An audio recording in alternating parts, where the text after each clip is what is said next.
تراشے ہوئے تھے۔ ایمان اور ماہی ٹیرس پر کھڑی باتیں کر رہی تھیں۔ آج ایمان ماہی کے بلانے پر اس کے گھر آئی تھی۔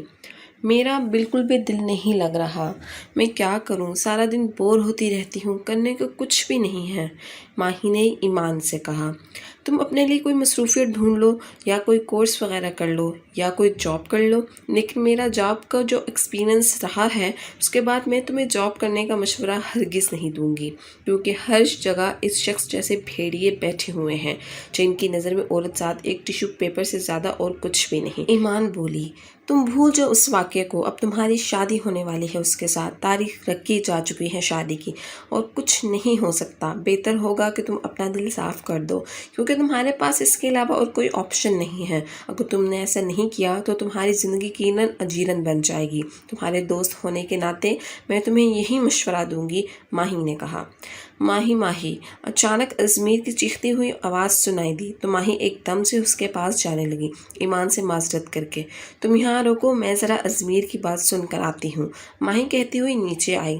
ایمان کو اکیلے کھڑا عجیب سا لگ رہا تھا، اس لیے وہ بھی اندر آ گئی۔ کیوں بلایا ہے تم نے اس لڑکی کو یہاں؟ میں اس لڑکی کو ایک منٹ بھی اپنے گھر برداشت نہیں کر سکتا۔ خبردار جو تم نے آئندہ اس لڑکی کو میرے گھر میں بلایا تو میں اس لڑکی کا وجود اپنے گھر میں برداشت نہیں کر سکتا۔ ابھی کے ابھی اس کو نکالو یہاں سے۔ ایمان اندر آئی تو ازمیر کی باتیں سن کر حیران رہ گئی۔ ایک گھر آئے ہوئے مہمان کی اتنی تذلیل! ایمان کا سر چکرانے لگا۔ وہ کیا کچھ سوچ کر کتنی امیدیں باندھ کر اس گھر میں آئی تھی کہ اگر اسے تنہائی میں ازمیر سے بات کرنے کا موقع مل جائے تو وہ اسے کہے گی کہ وہ اسے اپنا لے، اسے غازی جیسے انسان سے بچا لے۔ لیکن ازمیر کی باتیں سن کر اس کے سپنوں کا محل زمین بوس ہو گیا تھا۔ لیکن بھائی، میں بھی تو ان کے گھر اتنا عرصہ رہی ہوں، کیا آپ کو ان کا یہ احسان یاد نہیں ہے؟ ماہی نے ہمت کر کے کہا اور اسے یاد دلایا۔ تمہاری بات اور ہے اور اس کی بات اور ہے، ازمیر نے کہا۔ کیسے ہماری بات اور ہے؟ میں اس کے گھر میں رہی، کھایا پیا، اور اب وہ میرے گھر میں آئی ہے۔ ایسا کیا الگ ہے ہم دونوں میں جو اس کے گھر تو میں رہ سکتی ہوں لیکن وہ ہمارے گھر نہیں آ سکتی، ماہی نے دکھ سے کہا۔ تم میں اور اس میں بہت فرق ہے، ازمیر نے کہا۔ مجھے تو کوئی فرق نہیں نظر آ رہا، ماہی نے کہا۔ تم نہیں سمجھو گی، میں تمہیں نہیں سمجھانا چاہتا، لیکن آج کے بعد یہ لڑکی مجھے اپنے گھر میں نظر نہ آئے، سمجھی؟ ازمیر نے کہا تو دیکھا پیچھے ایمان کھڑی ساری باتیں سن رہی تھی۔ اس کا چہرہ فک ہو چکا تھا حیرت کے مارے۔ ماہی نے گردن گھما کر دیکھا تو ایمان نظر آئی۔ ماہی کا دل بجھ گیا۔ ایمان اپنے آنسو صاف کرتی ہوئی بھاگتی ہوئی مرکزی دروازے سے جانے لگی تو پیچھے سے ماہی نے پکارا، ایمان! اتنی تذلیل کے بعد ایمان کا دل کیا کہ زمین پھٹ جائے اور وہ اس میں سما جائے۔ جب اس نے آنکھ کھولی تو اپنے آپ کو دو ذہنی مریضوں کے بیچ پایا، ایک اس کی ماں نفیسہ اور دوسرا اس کا باپ الیاس۔ اسے کبھی سمجھ نہیں آئی تھی کہ وہ دونوں آخر کس بات پر لڑتے رہتے تھے۔ اگر ان دونوں کو آپس میں اتنی ہی نفرت تھی تو پھر شادی ہی کیوں کی تھی، اور اگر شادی کی تھی تو پھر اسے نبھا کیوں نہیں رہے تھے، اور اگر نبھا نہیں سکتے تھے تو پھر چلا کیوں رہے تھے۔ لڑک پن تو اس کی زندگی میں ہی سوچے گھومتی رہتی تھی، جھگڑے بس جھگڑوں کو دیکھتے ہوئے وہ بڑا ہوا تھا۔ ایسی بلڈنگ میں جس میں وہ رہتا تھا 5ویں منزل پر اس کے چچا دلاور کا فلیٹ بھی تھا۔ چچا دلاور کے گھر کا ماحول بھی اسے کاٹ کھانے کو توڑتا تھا۔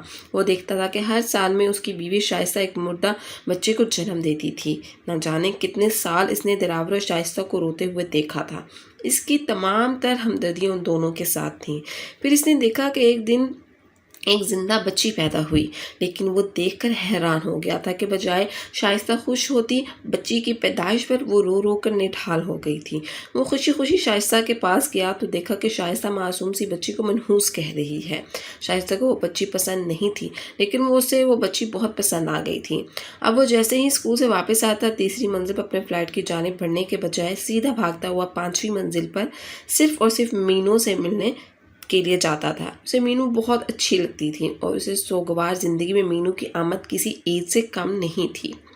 وہ گھنٹوں مینو کے ساتھ کھیلتا رہتا۔ اس بیچ اس نے دیکھا کہ شائستہ اور دلاور کے بیچ بھی جھگڑا شروع ہو گیا ہے، وہی جھگڑے جو اس کے اپنے گھر میں ہوا کرتے تھے۔ اسے لگتا تھا دنیا کے سارے ماں باپ اسی طرح لڑتے جھگڑتے ہیں۔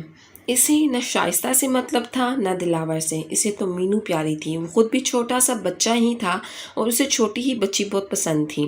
دیکھتے دیکھتے مینو 5 سال کی ہو گئی۔ پھر ایک دن ایسا واقعہ ہے کہ اس نے اس کی ساری معصومیت ہی چھین لی۔ وہ ہمیشہ کی طرح مینو کو گود میں اٹھائے پیار کر رہا تھا۔ اچانک سے دلاور اس کے سر پر آ گیا۔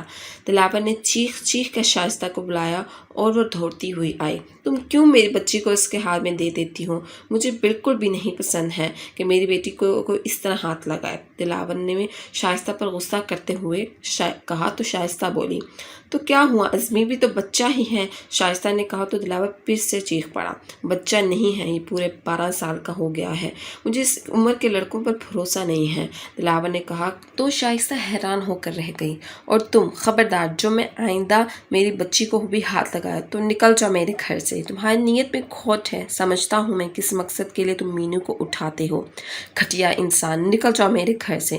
دلاور نے دھمکی دے کر اسے اپنے گھر سے نکال دیا۔ دلاور شاید کسی اور بات پر غصہ تھا، اسے اپنا غصہ اس صورت میں ازمیر پر نکالا۔ اسی بات کو لے کر 2 دن تک شائستہ اور دلاور کے بیچ میں جھگڑے چلتے رہے، اور شائستہ مینو کو اٹھا کر اپنے کزن عبید قریشی کے گھر چلی گئی، اور ایسی گئی کہ پلٹ کے واپس ہی نہیں آئی۔ کچھ دنوں وہاں رہنے کے بعد وہ واپس اپنے میکے چلی گئی۔ لیکن اس واقعے نے ازمیر کو بہت کچھ سوچنے پر مجبور کر دیا تھا۔ دلاور نے اسے گھر سے کیوں نکالا اور اس پر کیا الزام لگا رہا تھا؟ 12 سالہ ازمیر سمجھنے سے قاصر تھا۔ کافی دن گزر گئے، وہ دلاور کے گھر نہیں گیا۔ ایک روز دلاور نے خود اسے بلایا جب اس نے اپنی خالہ زاد زرینہ سے دوسری شادی کر لی اور زرینہ کو بلڈنگ کے نیچے دکان سے گروسری کا سامان منگوانا تھا۔ بات تو دلاور نے اس وقت بھی اس سے نہیں کی تھی، بس زرینہ نے اسے پیسے تھما دی اور سامان کی لسٹ بھی دے دی۔ اب آئے دن زرینہ کام کہنے لگی تھی۔ دلاور کے گھر اس نے آنا جانا شروع کر دیا تھا، لیکن یہ آنا جانا اس نے تب تک کم کر دیا تھا جب لڑکپن کی دہلیز پر قدم رکھتے ہی اس کو دلاور کے لگائے ہوئے الزامات سمجھ میں آنے لگے تھے۔ اسے نہ دلاور کی سمجھ آتی تھی نہ اپنے والدین کی۔ اس کے گھر میں جھگڑے بھور جاری تھے۔ ان جھگڑوں کا اختتام اس کی ماں کی موت پر ہی ہوا تھا۔ اسے نہ ماں سے کوئی جذباتی وابستگی تھی اور نہ اپنے باپ سے۔ وہ کیسے پلا، کیسے بڑا ہوا اور کیسے اس نے اپنی تعلیم جاری رکھی، یہ صرف وہی جانتا تھا۔ اسی وجہ سے اس نے اپنا کوئی دوست بھی نہیں بنایا تھا۔ بچپن سے لے کر اسے سمجھ ہی نہیں آتی تھی کہ وہ شکوہ کرے تو کس سے کرے۔ دنیا میں کوئی بھی ایسا نہیں تھا جو اس کے دل کے قریب ہوتا، جسے وہ اپنے حالات سناتا۔ اس کی ماں نفیسہ ایک بیٹی کو جنم دینے کے بعد فوت ہو گئی تھی۔ اسے یہ سمجھ نہیں آئی کہ مرنے کا غم منائے یا نہیں، کیونکہ اسے کچھ بھی محسوس نہیں ہو رہا تھا۔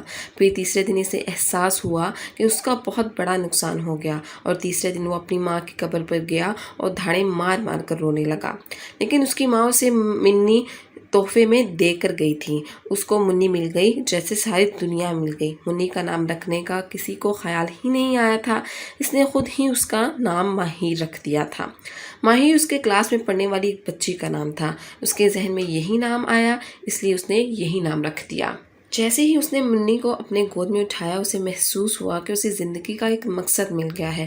یہ احساس اسے تب ہوا جب اس نے دیکھا کہ منی رو رہی ہے اور اسے اٹھانے والا کوئی نہیں۔ اس کے باپ الیاس کو اپنی ہی ایک دنیا تھی۔ الیاس صبح نوکری پر جاتا اور واپس آ کر ساری رات بلڈنگ کے نیچے والا لان میں بیٹھ کر دوستوں کے ساتھ گپ شپ لگاتا، سگریٹ چرس پیتا۔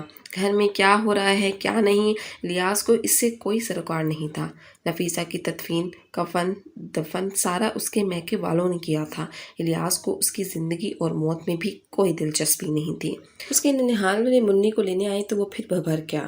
اس نے کہا کہ یہ میری بہن ہے اور میری ذمہ داری ہے، اور اس کی پرورش میں خود کروں گا۔ اس کے ننہال والوں کے پاس بھی پرورش کے پیسے نہیں تھے۔ وہ اس لیے اسے لینے آئے تھے کہ چھوٹی بچی کی پرورش کرنے والا گھر میں کوئی نہیں تھا۔ تم سمجھ نہیں رہے، اتنی چھوٹی بچی کو تم نہیں سنبھال سکتے ازمیر، اسے ہر وقت ایک عورت کی ضرورت ہے جو بچہ سنبھالنا جانتی ہو، اس کے ماموں نے فراست میں کہا۔ یہ سن کر وہ مایوس ہو گیا اور فراست ماموں منی کو لے کر چلے گئے۔ ایک دن نفیسہ کا کوئی دور کا رشتہ دار تعزیت کے لیے اس کے گھر پر آئے، جو کہ پولیس افسر تھے، بڑی سی پجاروں میں یونیفارم کے ساتھ پورے جاہو جلال سے۔ جیسے ہی وہ گھر میں داخل ہوئے تو ازمیر ان سے بہت متاثر ہوا۔ وہ پولیس میں اعلیٰ عہدے پر فائز تھے۔ نفیسہ کی موت کا سن کر تعزیت کے لیے آئے تو ازمیر دیکھتا رہ گیا۔ وہ اپنے ساتھ گارڈز کو لیے وہاں سے رخصت ہو گئے۔ اس دن کے بعد ازمیر کے دل و دماغ میں پولیس آفیسر بننے کی خواہش جاگی، اور یہ خواہش دن بدن بڑھتی جا رہی تھی۔ اس نے کسی سے پوچھا کہ پولیس آفیسر کیسے بنتے ہیں، وہ بھی اعلیٰ عہدے والے، تو جواب ملا کہ محنت سے۔ آہستہ آہستہ یہ شوق جنون پکڑنے لگا۔ اس کا چھوٹا سا دماغ بڑا ہوتا جا رہا تھا۔ اس نے پڑھائی میں محنت کرنی شروع کر دی تھی۔ صبح کی کرنیں کھڑکی سے داخل ہوئیں تو ماہر کی آنکھ کھلی۔ وہ اٹھی اور واش روم میں گھس گئی، منہ پر پانی کی چھینٹیں مارے اور آئینے میں اپنا عکس دیکھا۔ سخت نفرت ہے مجھے آپ جیسی لڑکیوں سے جو اکیلے شخص کو دیکھ کر اس کی توجہ حاصل کرنے کے لیے چیپ حرکتیں کرتی ہیں۔ کافی عرصے سے میں آپ کی یہ چیپ حرکتیں برداشت کر رہا ہوں، مگر اب حد ہو گئی ہے۔ آپ کو شرم آنی چاہیے اس طرح سے کسی انجان شخص کے فلیٹ میں اتنی رات کو داخل ہوتے ہوئے، خاص کر تب جب آپ جانتی ہیں کہ وہ تنہا رہتا ہے۔ آپ کو شرم آئے یا نہ آئے، لیکن مجھے آپ کی حرکتیں دیکھ کر واقعی بہت شرم آ رہی ہے۔ ماہی کو یاد آیا، کیا میں ایسی ہوں؟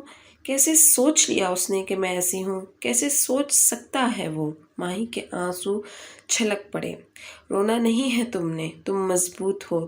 تمہاری آنکھوں میں آنسو نہ دیکھوں میں، یہ دنیا رونے والوں کو مزید رلاتی ہے۔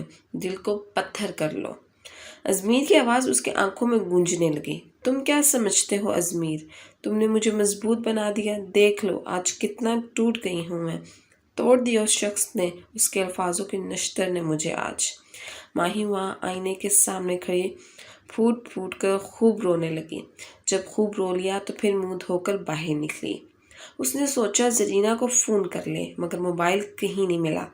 اوہ میرے خدا، میں پھر اس شخص کے پاس بھول آئی اپنا موبائل۔ ماہی نے سر پکڑ لیا۔ اب اگر میں گئی تو وہ پھر سوچے گا میں نے جان بوجھ کر اپنا موبائل وہاں رکھا ہے۔ وہ پریشانی سے سوچ رہی تھی۔ موبائل بھی ضروری تھا کیونکہ زرینہ سے دلاور کا حال پوچھنا تھا۔ دلاور کی کھانسی بڑھ گئی تھی جس کی وجہ سے سانس لینے میں دشواری ہو رہی تھی اسے۔ عمار نیند سے جاگ کر لاؤنج میں آیا تو دیکھا کہ صوفے کے کنارے موبائل پڑا ہے۔ اس نے اسکرین دیکھی جہاں کوڈ لگا تھا۔ اسکرین میں ماہی کی مسکراتی ہوئی زندگی سے بھرپور تصویر نظر آ رہی تھی۔ عمار اس تصویر میں کھو سا گیا۔ اسے اپنے الفاظ یاد آئے جو رات کو اس نے ماہی سے کہے تھے، نہ جانے کس چیز کا غصہ میں نے اس پر اتار دیا۔ عمار نے اس کی تصویر کو دیکھتے ہوئے افسوس سے کہا۔ پھر خیال آیا کہ اسے موبائل کی ضرورت ہوگی اور اب وہ خود نہیں آئے گی اس کے فلیٹ موبائل لینے۔ یہ سوچ کر اٹھا ہی اور ماہی کے فلیٹ کے پاس آ کر بیل بجائی۔ ماہی نے سوچ ہی رہی تھی کہ کیسے موبائل لے کے بیل بجی۔ اس نے دروازہ کھولا تو دیکھا کہ عمار ایک ہاتھ دیوار سے ٹکائے سر جھکائے دوسرے ہاتھ میں اس کا موبائل لیے کھڑا تھا۔ دوسرا دروازہ کھلا تو عمار سر اٹھا کر اسے دیکھا۔ کیسی طبیعت ہے آپ کی؟ عمار نے پوچھا۔ ماہی نے منہ پھیر لیا ناراضگی والے انداز میں۔ عمار اس کو دیکھتا رہا، سمجھ گیا اس کا انداز۔ آپ کا موبائل دینے آیا تھا میں، عمار نے اپنا موبائل اس کی طرف بڑھاتے ہوئے کہا۔ ماہی نے اس کا ایک نظر غصے میں دیکھا، پھر موبائل اس کے ہاتھ سے لے کر دروازہ زور سے بند کیا۔ عمار نے لمبی سانس لی اور واپس اپنے فلیٹ میں آ گیا۔ اب عمار عبید قریشی اپنے الفاظ پر سخت شرمسار تھا۔ زوبیہ اور غازی پچھلے 10 منٹ سے ان کے گھر بیٹھے ہوئے تھے۔ غازی بار بار بیزاری سے پہلو بدل رہا تھا۔ میں نے سوچا پہلے دونوں ایک دوسرے کو دیکھ لیں کیونکہ زندگی انہیں گزارنی ہے، یہ ان کا حق ہے، زوبیہ نے کہا اس انداز میں کہ پریشانی جھلک رہی تھی۔ زوبیہ کی بات سن کر شائستہ کے ماتھے پر بل آ گئے۔ اس کا مطلب ہے کہ انکار کی گنجائش ابھی بھی باقی ہے۔ شائستہ پریشان ہو کر سوچا۔ ادھر ایمان دعائیں کرتی جا رہی تھی، یا اللہ اب میں اس کو پسند آ ہی جاؤں، میری اور میری ماں کی عزت کا سوال ہے، مانیے نہ جانے کن نظروں سے ہمیں دیکھ رہی ہیں، ان سب کی یہی خواہش ہوگی کہ رشتہ نہ ہو، یہ لوگ ہمیشہ سے امی کی تذلیل چاہتے آئے ہیں، یا اللہ میری ماں کی عزت رکھ لے، چاہے کچھ بھی ہو جائے آج یہ لوگ شادی کی تاریخ رکھ کر ہی واپس جائیں، اگر ان لوگوں نے آج ٹال دیا تو پھر سے ہمیں پریشانی کا سامنا کرنا پڑے گا، سب کی باتیں سننی پڑیں گی، جیسے بھی ہیں وہ میری ماں ہے، بہت دکھ دیکھے ہیں میری ماں نے، اتنی خوش لگ رہی ہیں امی آج، مجھے خوف ہے کہ کہیں میری ماں کی خوشیوں کی نظر نہ لگ جائے، میں ایسا ہونے نہیں دوں گی۔ ایمان دل ہی دل میں دعائیں کرتی جا رہی تھی کہ ساتھ ہی اس کی کزن اسے ابر بلانے آ گئی۔ ایمان، شائستہ پھپھو تم کو بلا رہی ہیں، ذرا اپنا حلیہ درست کر لو اور چلو، میں تو لڑکے کو دیکھ کر حیران ہی ہو گئی ہوں، اتنا ہینڈسم ہے کہ کیا بتاؤں، بس اللہ کرے تمہیں پسند کر لے، اگر اس نے انکار کر دیا تو اگلے 10 سال تک نہیں ہونے والی تمہاری شادی، قسمت بھی تو کچھ ایسی ہی لے کر پیدا